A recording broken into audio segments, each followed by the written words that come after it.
नमस्कार दोस्तों, लक्ष्मी ट्यूटोरियल में आप सभी का स्वागत है। पर्यावरण पारिस्थितिकी से आज फिर कुछ प्रश्नों को मैंने तैयार किया है, तो चलिए शुरू करते हैं।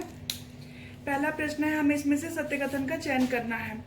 तो पहला कथन है राइजो डिग्रेडेशन।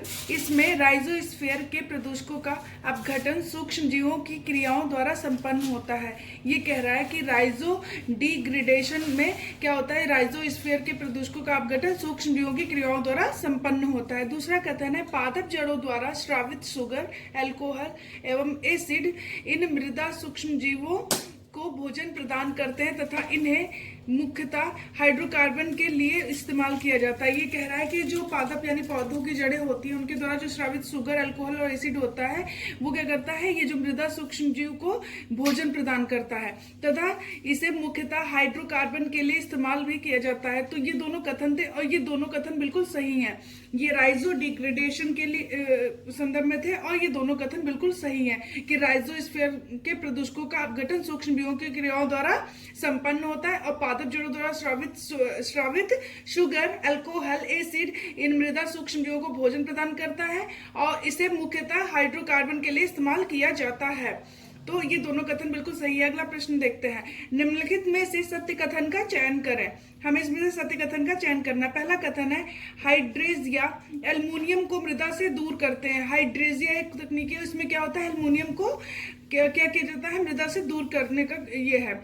दूसरा है पॉपुलर वृक्ष क्लोरीनेटेड सॉल्वेंट जैसे टीसीई एवं कार्सिनोजेनिक कार्बन टेट्राक्लोराइड जैसे कार्बनिक प्रदूषकों को 95% तक दूर कर सकता है। ये कह रहा है जो पॉपुलर वृक्ष होता है वो क्लोरीनेटेड सॉल्वेंट जैसे कि टीसीई और कार्सिनोजेनिक कार्बन टेट्राक्लोराइड जैसे कार्बनिक प्रदूषकों को 95% तक दूर कर देता है। तीसरा कथन है सूर्यमुखी यानी जो सनफ्लावर होता है वो क्या करता है, सीसा, जिंक जैसी भारी धातुओं को हटाने में सक्षम है। चौथा कथन है भारतीय घास में कीटनाशक एवं शाकनाशक जैसे कृषि रसायन अवशेषों को गैर विषाक्त करने की क्षमता पाई जाती है। जो इंडियन ग्रास होता है, ये कह रहा है इसमें कीटनाशक और शाकनाशक जैसे जो कृषि रसायन होते हैं उनके अवशेषों को गैर विषाक्त करने की क्षमता होती है। ये पेट्रोलियम हाइड्रोकार्बन के जैवोपचार में भी कारगर है। ये कह रहे हैं जो इंडियन ग्रास है ये पेट्रोलियम हाइड्रोकार्बन के जैवोपचार में भी कारगर है। तो ये सभी कथन थे और हमें इसमें से सत्य कथन का चयन करना था और ये सभी कथन बिल्कुल सत्य हैं। अगला प्रश्न देखते हैं,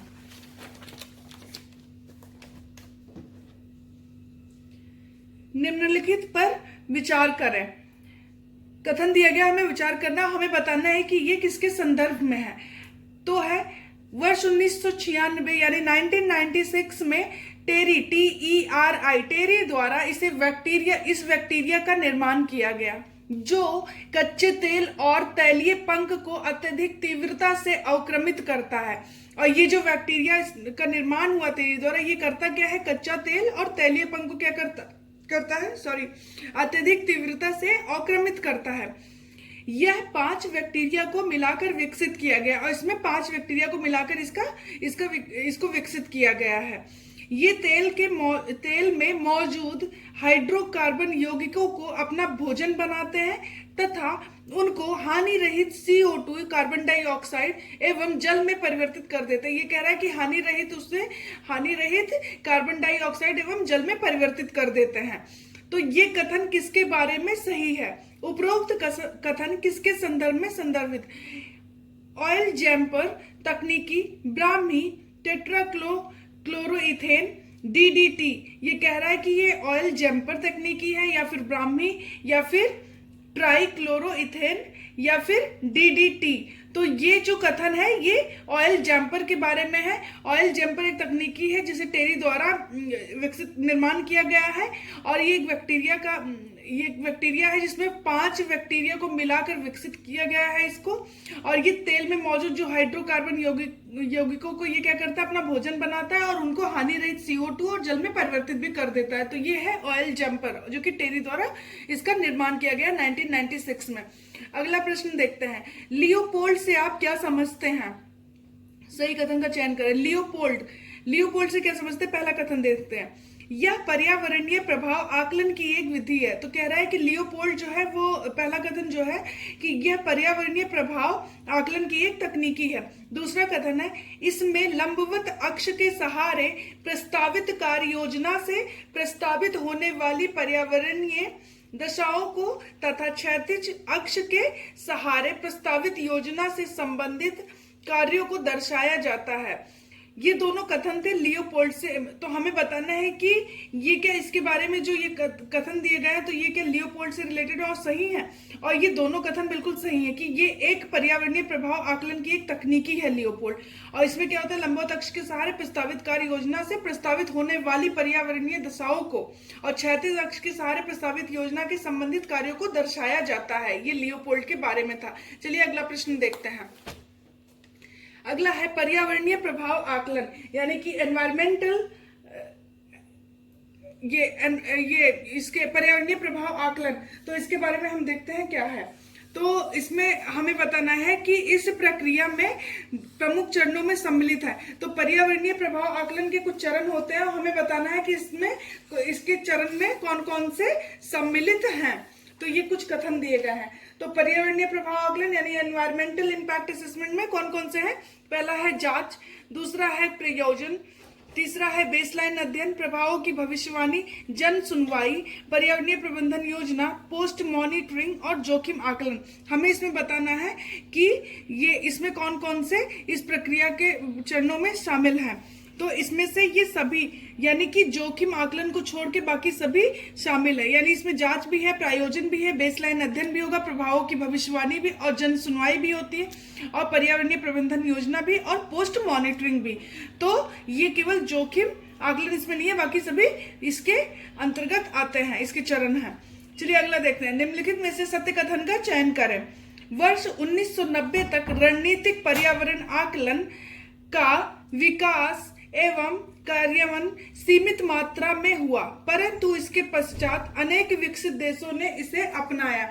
ये कह रहा है कि 1990 तक क्या हुआ था, रणनीतिक पर्यावरण आकलन जो था SEA, स्ट्रेटेजिक एनवायरमेंटल असेसमेंट, इसके बारे में ये बोल रहा है कि इसका जो विकास और कार्यान्वयन था बहुत सीमित मात्रा में था, लेकिन 1990 के बाद इसे अनेक विकसित देशों ने अपनाया। ये पहला कथन है। दूसरा है यूरोपियन यूनियन के दिशा निर्देशों एवं UNECE, United nation economic commission for Europe convention के हस्ताक्षरकर्ता देशों में आने वाले वर्षों में SEA यानी कि स्ट्रेटेजिक एनवायरमेंटल असेसमेंट का प्रयोग तीव्र गति से बढ़ सकता है। ये दूसरा कथन है। तीसरा है चेक गणराज्य, स्लोवाकिया आदि ने पर्यावरण प्रभाव आकलन एनवायरमेंटल इंपैक्ट असेसमेंट कानून में संशोधन कर SEA यानी स्ट्रेटेजिक एनवायरमेंटल असेसमेंट की आवश्यकताओं को प्रस्तुत किया। ये तीसरा कथन है। चौथा है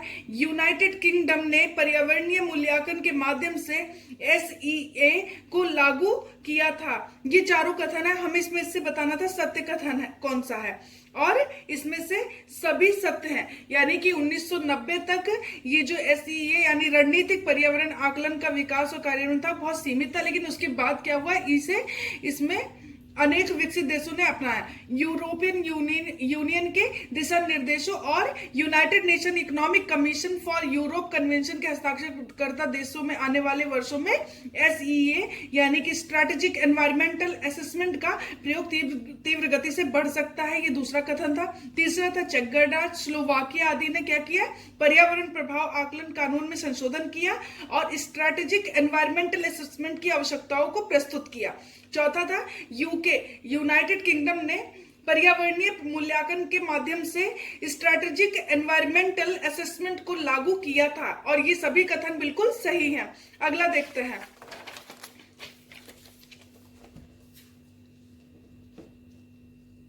पर्यावरणीय प्रभाव आकलन यानी EIA एनवायरमेंटल इंपैक्ट असेसमेंट एवं रणनीतिक पर्यावरण आकलन यानी कि स्ट्रेटेजिक एनवायरमेंटल असेसमेंट में अंतर स्पष्ट कीजिए। तो पहला है कि एनवायरमेंटल इंपैक्ट असेसमेंट निर्णय लेने की प्रक्रिया के अंत में जगह लेता है, जबकि स्ट्रैटेजिक एनवायरमेंटल असेसमेंट पहले चरण से ही स्थान लेता है। ये पहला कथन था। दूसरा है कि EIA एनवायरमेंटल इम्पैक्ट असेसमेंट विकास प्रस्तावों के लिए प्रतिक्रियाशील दृष्टिकोण है, जबकि SEA स्ट्रेटेजिक एनवायरमेंटल असेसमेंट सक्रिय दृष्टिकोण है। तीसरा है एनवायरमेंटल इम्पैक्ट असेसमेंट संभावित विकल्पों की सीमित संख्या पर विचार करता है, जबकि SEA यानी स्ट्रैटेजिक एनवायरमेंटल असेसमेंट व्यापक सीमा पर विचार करता है। चौथा कथन है EIA एनवायरमेंटल इम्पैक्ट असेसमेंट मानक एजेंडे पर केंद्रित पर्यावरण औन्नयन के लक्ष्यों का प्रबंधन करता है, जबकि स्ट्रैटेजिक एनवायरमेंटल असेसमेंट स्थिरता के एजेंडे पर केंद्रित है, पर्यावरण अवनति के स्रोतों पर किया जाता है। तो ये कथन थे, हमें इसमें बताना था, अंतर स्पष्ट करना था, और ये सभी बिल्कुल सही हैं। अगला प्रश्न है पर्यावरण प्रभाव आकलन यानी कि एनवायरमेंटल इम्पैक्ट असेसमेंट के घटकों में शामिल है। घटक में कौन से शामिल हमें बताना है EIA के। तो पहला है भूमि पर्यावरण, सामाजिक आर्थिक और स्वास्थ्य पर्यावरण, जोखिम आकलन, पर्यावरण प्रबंधन योजना, वायु और जलीय पर्यावरण, ध्वनि शोर पर्यावरण और जैविक पर्यावरण। हमें इसमें से बताना है कि एनवायरमेंटल इम्पैक्ट असेसमेंट के घटकों में कौन से शामिल हैं, और ये सभी शामिल है, यानी भूमि पर्यावरण भी, और सामाजिक आर्थिक और स्वास्थ्य पर्यावरण, जोखिम आकलन, पर्यावरण प्रबंधन योजना, वायु पर्यावरण एवं जलीय पर्यावरण, ध्वनि और शोर पर्यावरण और जैविक पर्यावरण, ये सभी इसके घटक हैं EIA के, यानी एनवायरमेंटल इम्पैक्ट असेसमेंट के। चलिए अगला देखते हैं। निम्नलिखित में से असत्य कथन का चयन करें।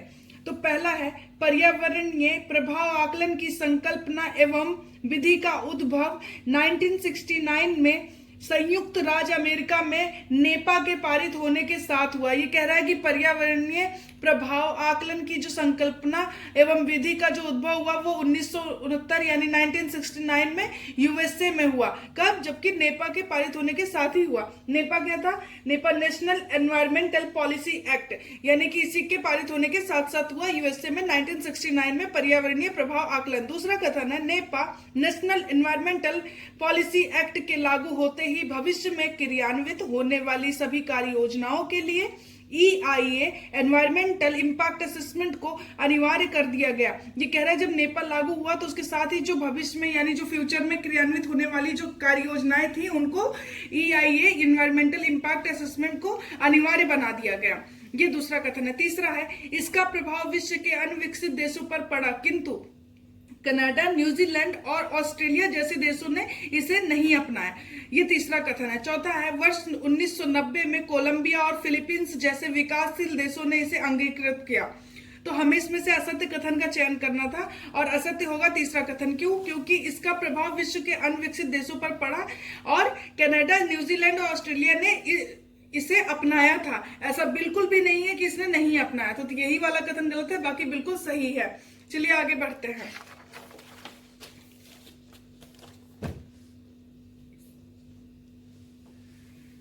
निम्नलिखित में से सत्य कथन का चयन करें। भारत में पर्यावरणीय प्रभाव आकलन का आरंभ 1976-77 में हुआ। ये कह रहा है कि भारत में जो पर्यावरणीय प्रभाव आकलन यानी कि एनवायरमेंटल इम्पैक्ट असेसमेंट, ये कह रहा है कि इसका जो प्रभाव है वो इसका आरंभ कब हुआ? ये 1976 और 77 में हुआ भारत में। दूसरा कथन है इसका विस्तार उन परियोजनाओं तक भी कर दिया गया जिनके लिए सार्वजनिक निवेश बोर्ड के अनुमोदन की आवश्यकता होती थी। ये कह रहा है कि 1976 और 77 में भारत में पर्यावरणीय प्रभाव आकलन को आरंभ कर दिया गया और इसका विस्तार उन परियोजनाओं तक भी कर दिया गया जिनके लिए कभी सार्वजनिक निवेश बोर्ड के अनुमोदन की आवश्यकता होती थी। तीसरा कथन है वर्ष 1994 यानी 1994 तक केंद्र सरकार द्वारा पर्यावरणीय मंजूरी एक प्रशासनिक निर्णय होता था। 1994 तक क्या होता था? केंद्र सरकार द्वारा पर्यावरण मंजूरी एक प्रशासनिक निर्णय होता था। चौथा है विश्व बैंक एवं एशियाई विकास बैंक जैसी एजेंसियों द्वारा भारत में वित्त पोषित परियोजनाओं की पर्यावरण मंजूरी के लिए अलग मापदंड है। ये कह रहा है कि वर्ल्ड बैंक और ADB यानी एशियाई डेवलपमेंट बैंक जैसे एजेंसियों द्वारा भारत में वित्त पोषित जो परियोजनाएं हैं उनकी पर्यावरण मंजूरी के लिए एक अलग मापदंड है। और ये सभी कथन बिल्कुल सही हैं कि भारत में पर्यावरणीय प्रभाव आकलन यानी कि एनवायरमेंटल इम्पैक्ट असेसमेंट कब स्टार्ट किया गया, 1976 और 77 में। इसका विस्तार उन परियोजनाओं तक भी किया गया जिनके लिए सार्वजनिक निवेश बोर्ड के अनुमोदन की आवश्यकता होती थी। 1994 तक क्या था, केंद्र सरकार द्वारा पर्यावरण मंजूरी एक प्रशासनिक निर्णय होता था। और चौथा कथन था, वर्ल्ड बैंक और एडीबी जैसे एजेंसियों द्वारा भारत में जो वित्त पोषित परियोजनाएं होती हैं उनके पर्यावरण मंजूरी के लिए एक अलग मापदंड है। तो ये सभी कथन थे और ये सभी कथन बिल्कुल सही हैं। अगला देखते हैं, निम्नलिखित में से असत्य कथन का चयन करें। हमें इसमें से असत्य कथन का चयन करना।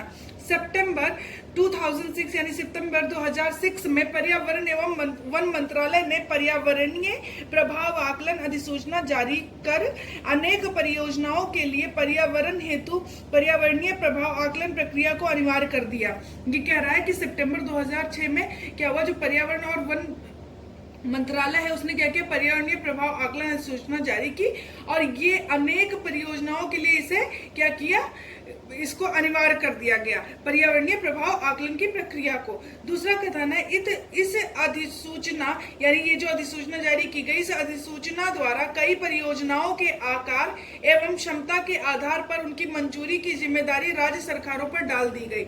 ये कह रहा है कि ये जो अधिसूचना जारी की गई इसमें कई ऐसी परियोजनाएं थी जिनके आकार और क्षमता के आधार पर उनकी जो मंजूरी की जिम्मेदारी थी वो स्टेट गवर्नमेंट्स पे डाल दी गई।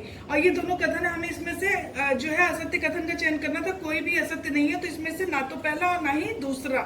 अच्छा, ये जो सितंबर 2006 में पर्यावरणीय और वन मंत्रालय ने पर्यावरणीय प्रभाव आकलन के लिए अधिसूचना जारी किया था और ये जिनके लिए इसको अनिवार्य कर दिया था उसमें शामिल कौन कौन से थे, इसमें शामिल था कि ये जो खनन, ताप ऊर्जा संयंत्र, नदी घाटी आधारभूत संरचना और सूक्ष्म विद्युत लेपन उद्योग आदि के लिए ये मंजूरी हेतु क्या अधिसूचना जारी की गई थी। तो पर्यावरणीय प्रभाव आकलन प्रक्रिया को अनिवार्य कर दिया गया था। इनके लिए किन के लिए कि खनन, ताप और सूक्ष्म विद्युत लेपन, नदी घाटी, ऊर्जा संयंत्र, आधारभूत संरचना, इन सब के लिए क्या किया था, पर्यावरणीय प्रभाव आकलन यानी कि एनवायरमेंटल इम्पैक्ट असेसमेंट को अनिवार्य कर दिया गया था।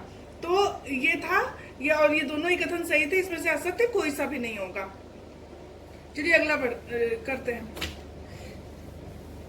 निम्नलिखित में से असत्य कथन का चयन करें। हमें इसमें से असत्य कथन का चयन करना है। नर्मदा बचाओ आंदोलन की शुरुआत मेधा पाटकर ने की थी। दूसरा कथन है, नर्मदा नदी पर निर्माणाधीन बांध परियोजनाओं का विरोध किया गया जो पर्यावरणीय नुकसान के साथ आदिवासी जनजातियों के अधिकारों का अतिक्रमण भी कर रही थी। ये कह रहा है कि नर्मदा नदी पर निर्माणाधीन बांध परियोजनाओं का विरोध किया गया और साथ ही और क्या किया गया, हाँ, कि आदिवासी जनजातियों के अधिकारों का जो अतिक्रमण कर रही थी उनका भी विरोध किया गया।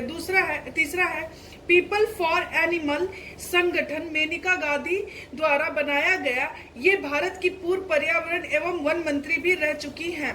ये कह रहा है कि पीपल फॉर एनिमल संगठन किसके द्वारा बनाया गया, मेनका गांधी, और ये भारत की पूर्व पर्यावरण और वन मंत्री भी रह चुकी हैं। चौथा है ग्लोबल 500 पुरस्कार यानी ग्लोबल 500 पुरस्कार पर्यावरणीय क्षेत्र में उल्लेखनीय योगदान के लिए यूएनईपी द्वारा प्रदान किया जाता है, यानी ये 1987 से मतलब दिया जाने लगा। तो ये ग्लोबल 500 पुरस्कार जो है पर्यावरणीय क्षेत्र में उल्लेखनीय योगदान के लिए यूएनईपी द्वारा क्या किया जाता है, प्रदान किया जाता है। और ये सभी कथन सही है, तो इसमें से कोई भी असत्य नहीं है और इसमें असत्य कथन का चयन करना था। नर्मदा बचाओ आंदोलन जो था वो मेधा पाटकर, इसमें अरुंधति जो भी वो भी इसमें शामिल थी, उनका भी योगदान था। तो नर्मदा बचाओ योजना जो थी, नर्मदा बचाओ आंदोलन, इसमें इनकी शुरुआत मेधा पाटकर ने की थी। और ये ना कि केवल निर्माणाधीन बांध परियोजनाएं थी नर्मदा नदी पर, उनका विरोध किया गया जो पर्यावरणीय नुकसान के साथ ही क्या किया गया था, आदिवासी जनजातियों के अधिकारों का भी अतिक्रमण करने का भी विरोध किया गया था।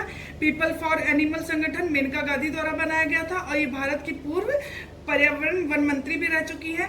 ग्लोबल 500 पुरस्कार पर्यावरणीय क्षेत्र में उल्लेखनीय योगदान के लिए यूएनईपी द्वारा दिया जाता है, ये 1987 से स्टार्ट कर दिया गया था। और अरुंधति राय भी इसमें शामिल थी नर्मदा बचाओ आंदोलन की जो शुरुआत करने में, ये भी साथ इनका भी योगदान था। तो ये था नर्मदा बचाओ आंदोलन से रिलेटेड। और आज के लिए इतना ही। Thank you so much.